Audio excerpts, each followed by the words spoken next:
everyone. Today I'm going to talk about the first ever feature-length animated film, Snow White and the Seven Dwarfs, and the history of how it came to be, some of Walt Disney's history, as well as the creation of Mickey Mouse. So first and foremost, I'd like to inform you about Walt Disney's journey into animation. Walt loved cartooning from a fairly young age and worked in the industry for a few years. It was at the Kansas City Film Ad Company where he worked making ads using cutout animation. Cutout animation is when you have a paper cutout of a character in moving parts and you take pictures of it in different positions to simulate motion. Think South Park. Upon working with this kind of animation, Walt became very interested in the medium of animation, and more specifically, cell animation. And to the uninformed, cell animation is typically referred to as traditional animation. It's when you draw something on an animation cell and you do it repeatedly on new cells. So, say you have a character, each new frame is a brand new drawing. So, 24 frames per second, 24 new drawings. It's a lot of work, but it creates the simulation of human motion. It's very, very engaging. But this was where things as we know it began. Walt moved to Hollywood in 1923 with his brother, who was recovering from tuberculosis, and together they opened up the Walt Disney Company to produce films. Up till 1927, Disney had been producing films that were a combination of live action and animation, but had grown tired of it, and they created the character Oswald the Lucky Rabbit for Universal Studios. Those cartoons were a huge success, but it was not to last, for Walt wanted to negotiate for more money for the production of Oswald shorts, and was then surprised to learn that Universal had hired almost all of Walt's animators out from under his nose. And he didn't actually own the rights to Oswald. Universal did. So he was now left with an ultimatum. And he decided to turn them down. He's like, I don't need Oswald. Even though you're screwing me out of my animators, I'll be fine.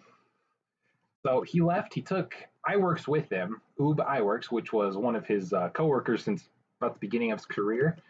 And together they worked on the design for Mickey Mouse, originally calling him Mortimer Mouse. But his wife suggested calling him Mickey, and it stuck. And Disney created the initial design for Mickey, but iWorks made the more animation-ready design.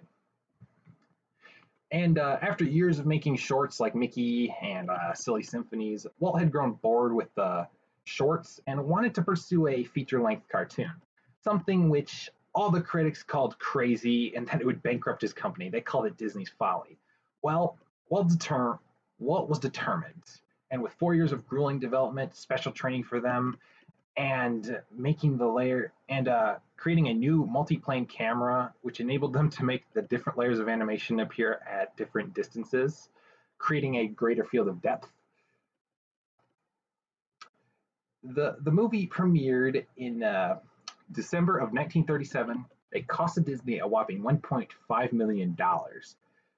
But it was a runaway success as well, raking in $6.5 million at the box office, which at the time was not only the most expensive movie ever made, but also the highest grossing movie.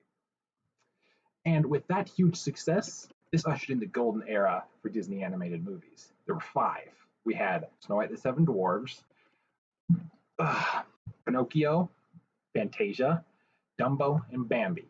Now, 3 out of 5 of those absolutely bombed. Pinocchio, Fantasia, and Bambi, they bombed. Dumbo made a little bit of profit, but overall, the only one that was an actual big success was Snow White, and had to rely on re-releasing that for years in order to not just straight up go under as a company. But with all that taken into account, they all did eventually perform well on the re-releases, and Snow White is truly a landmark achievement in the film industry, and without a doubt, one of the most important pieces of media ever created. And both of Walt Disney's creations of Mickey Mouse and the Snow White movie, they will forever live on in history as important pieces of media. And the history itself is quite interesting. So I hope you all have a great day,